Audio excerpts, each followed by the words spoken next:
All right, Engwe has just released the M20, which is now available on their website for sale. Now, if you go to their website, we're going to leave a link in the description. You can actually sign up to win one of 10 of their new M20 bikes. This thing is really cool. I love this green teal color. It actually comes in 3 colors. It'll also have a black, white, and of course this green style. Right now this bike is currently $12.99, and then you've got the dual battery option, which is actually $15.99, but they've got an early bird special in which the bike is $150 off either option. So if you get the bike early, you can get the bike for $11.49 for the single battery option, or $14.49. So it's a great deal. We should go ahead and go to the Engwe website and sign up for that. I think you can also sign up for $50 off any Engwe bike purchase that you make. So back to the M20. Let's go ahead and get this unboxed and assembled. We'll take a look at that, and then we're going to move on to talking about the specs and features of this bike, and then we're going to take it for a test ride and check it out. So as we unbox the M20 here, we'll see that it is very well packaged. You know, everything was covered with foam and zip ties, of course. It's kind of normal to see that, but it was very well protected. And the assembly process itself was actually very easy as well. This is kind of normal to see that, you know, the front wheel has to be assembled, the pedals have to be put on, and the front headlights have to be assembled. The dual battery option was separate, so we have to do that a little later. I think probably the hardest part of the assembly of this whole bike was probably doing this cool dual headlight assembly.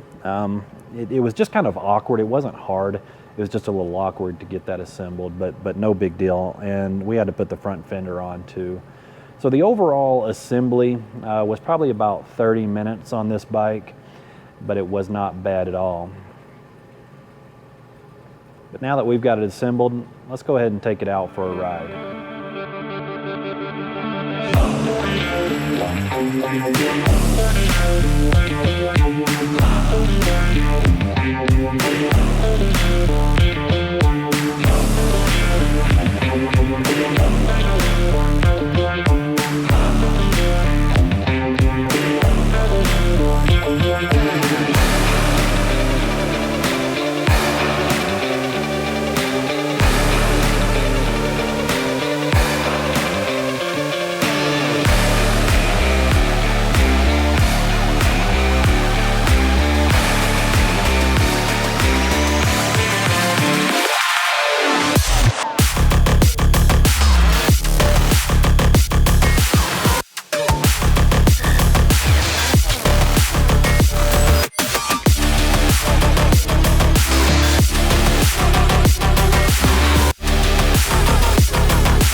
Alright, so now we get to take it for a little ride, you know, and it seems like the first thing that everyone wants to know is how far will it go and how fast it'll go. So I'm not sure. We'll see how fast it'll go. Let's try throttle only first. You know, it's not like super powerful. You see, it's like not taking off super fast, but I am full throttle right now. We're up to 18, 19 miles an hour. It just hit 20.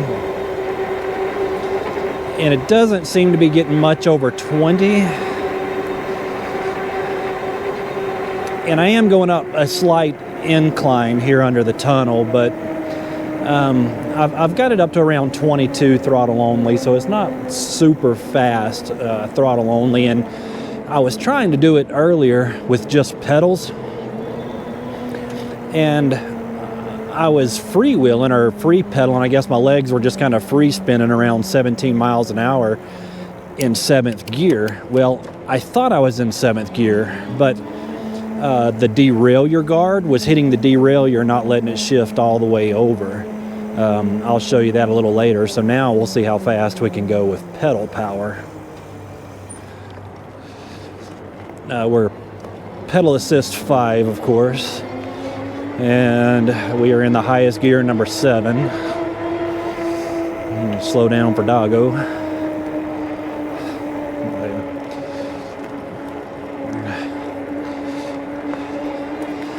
Alright, here we go. Alright, I've got pedal.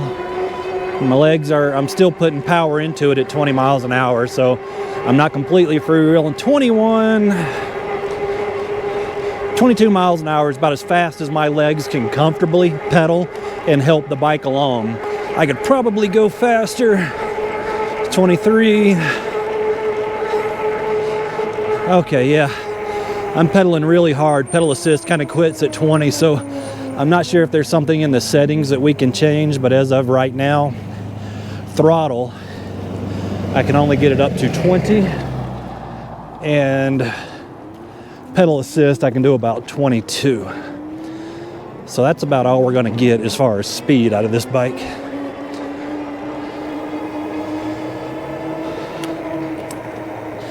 You know, I'm kind of on a paved trail at the moment. I've done a little bit of off-road with the bike so far, and the suspension is actually surprising for what it is.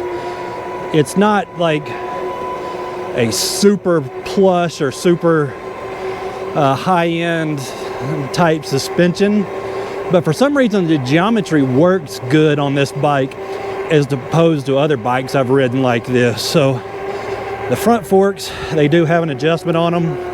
Haven't played with that much, but the front feels good to me and the rear does too. I feel a little big on this bike.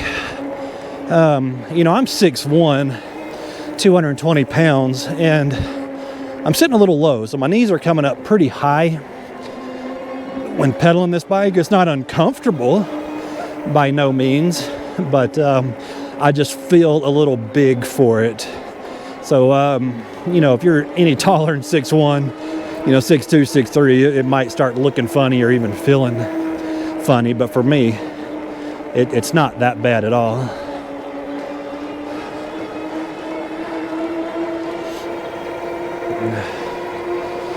The handling on it feels really good with this style handlebar. It's not as narrow as some of the other bikes I've ridden as well. Some of the folding bikes. This is more of kind of a BMX style handlebar, and it just feels really good as far as just hanging to the trail, turning and leaning. I've got about 15, maybe 16 PSI in these big 20x4 tires. When I know I'm doing paved paths, I tend to go a little higher on that pressure, around that 16 PSI, but usually I would be a little lower than that if I know I was going to do off-road in the sand or dirt.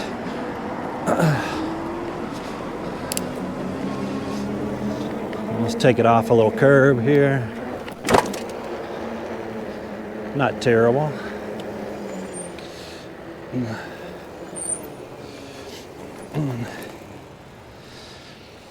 So again, like I mentioned, is it this 750 watt motor. Let's see, so okay, I wasn't moving. I had my finger just barely on the brake. The cutoff on the brake is really sensitive. But again, the 750 watt motor says it'll peak at 1,000. I mean, it gets going. It's not super powerful, but it's I think it's really good for this bike. The power, like I said, it just feels normal. It's not exceptional, but it is cool, man. Everywhere I go, people stop me to look at this bike and ask questions about it, and I'm like, well, check it out. Engwe's website, it is currently available for sale. So we'll take a second, kind of get familiar with the controls here. The display is kind of just a backlit, kind of like an LCD screen. It's easy to see during the daytime, but it's not like super bright. It's not bad. You have the power button on top, and then we can set our pedal assist down here on the bottom. On the left, we got a little push button for the headlights. That turns the headlights on bright and on low. The headlights have two stages. And We got a little horn button, and then of course our shifter. And then over here we have a full throttle, not a half throttle or a thumb throttle. This is a full throttle like on a motorcycle. All right, here we go again.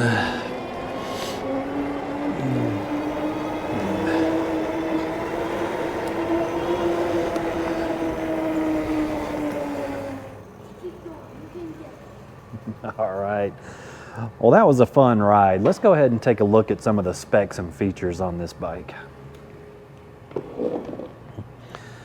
So I think one of the first things we're going to notice is this dual headlight. That's, I believe that's on bright right now. We can turn them down. Yeah, so that's on low, and then they got a bright option. Very bright lights, and it also does have a tail light. It comes on with the bright lights for some reason. Maybe the other side is just a running light, and we have to actually turn the lights on. So maybe it's not a high-low, it's either an on-off, but it does have a daytime running light maybe, and it does have a brake light on that. So no turn signal, but it does have the brake light there. Let's go ahead and take a look at the motor here. We do have a 750 watt geared hub motor that peaks at 1,000 watts. It's about right for this bike. Again, I didn't find it to be super powerful, but it did work good. We've got our tourney derailleur here.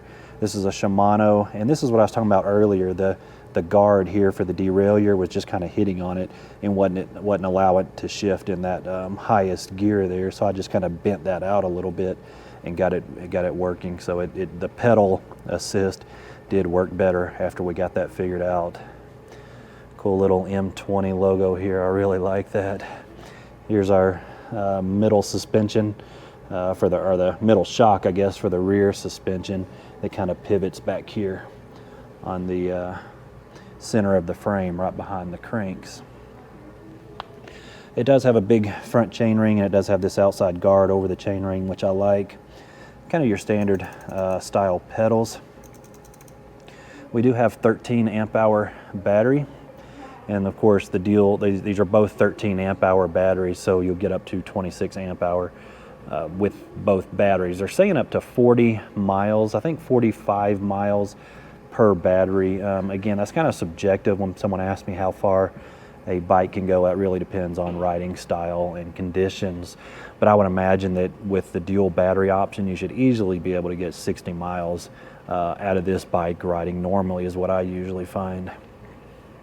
I've also noticed that we are riding on these big 20x4 Chow Yang tires. They feel pretty good. They're decent. They got good tread. They handle very well, and we can see that it is on mag rims.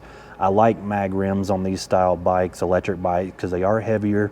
They do send more torque to the rear, and it's just less maintenance than regular spokes would be.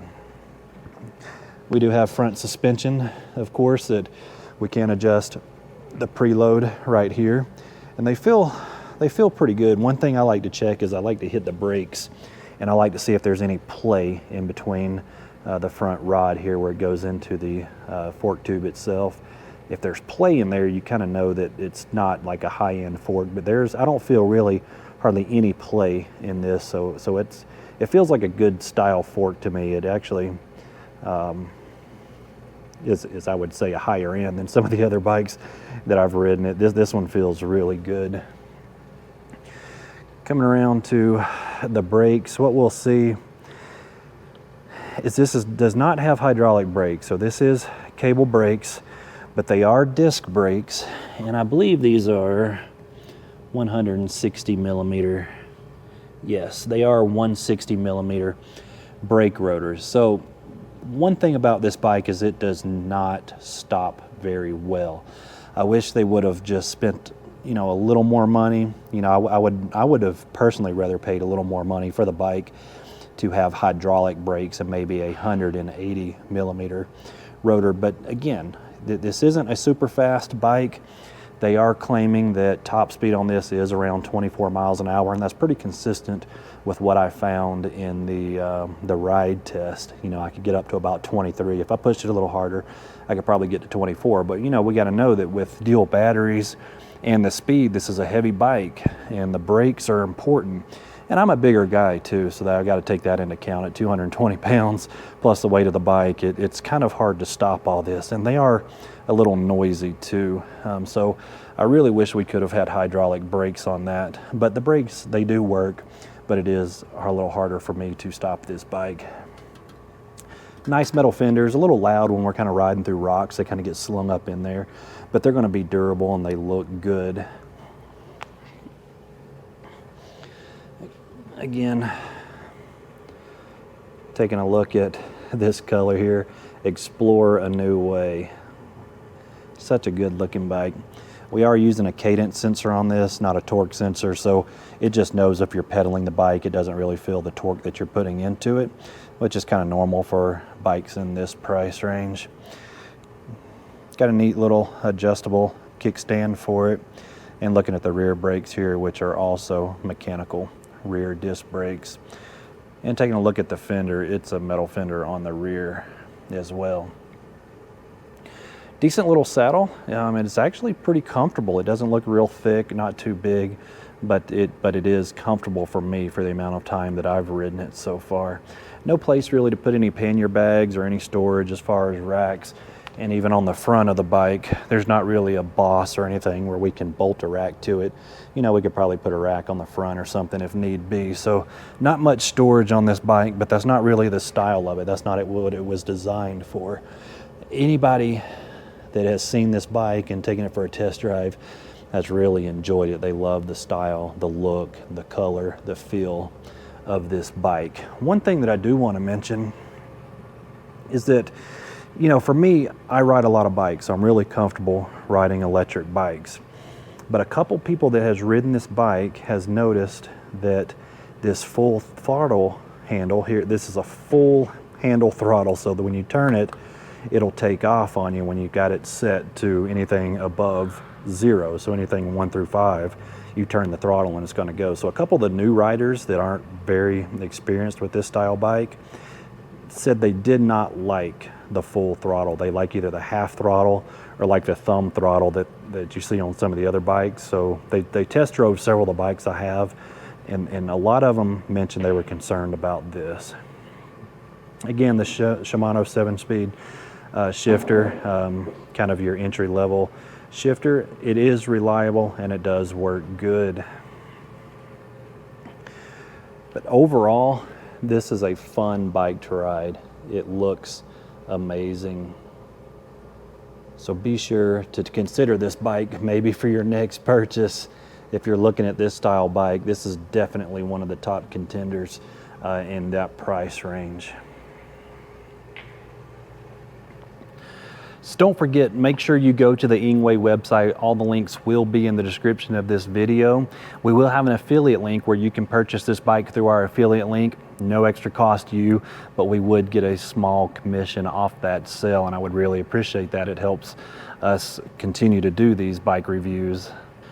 Also, don't forget to make sure you sign up to win one of these e-bikes. They got 10 that they are giving away for free, so make sure you sign up for that. And don't forget about the early bird special where you can get $150 off either option. I would highly recommend the dual battery option. If you don't get the dual battery option, it does have a nice carbon fiber style case that goes right here in place of this battery. So it still looks really good either way. There is something to kind of fill this void, and you can kind of open it up, put your cell phone keys, whatever you want to store in there. So any questions on this bike or anything that I missed, please let me know. Thanks for watching.